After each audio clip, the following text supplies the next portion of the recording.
¿Y Diego, el de los Martilla? Todos muertos. No.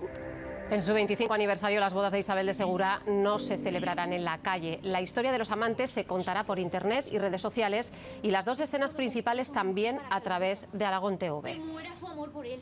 Quedan 9 meses del Inter. Ya esta semana en Aragón Cultura se pueden seguir las precuelas, historias de las bodas nunca antes contadas. Es sin duda la versión más digital y moderna de las bodas de Isabel de Segura.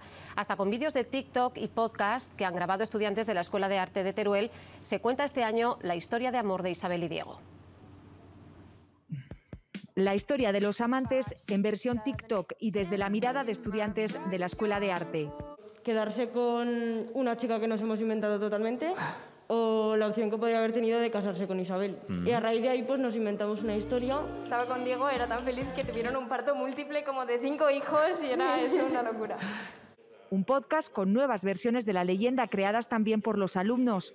Hemos decidido también salir a buscar parejas de la comunidad LGBT, etcétera, y también entrar en temas como el poliamor. Nuevos códigos de contar las bodas de Isabel de Segura en una edición en la que todo ha tenido que reinventarse. Que sobre todo es una programación transmedia que quiere recorrer todos los canales, es decir, la radio, la televisión, pero también la parte digital, con 3 versiones diferentes pero complementarias.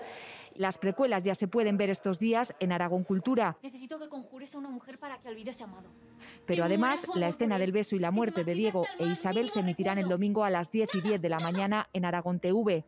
Aragón Radio emitirá su radionovela de los amantes el sábado a las 8 de la tarde y con un final inesperado. En su 25 aniversario, las bodas de Isabel de Segura más cerca y con más detalle que nunca.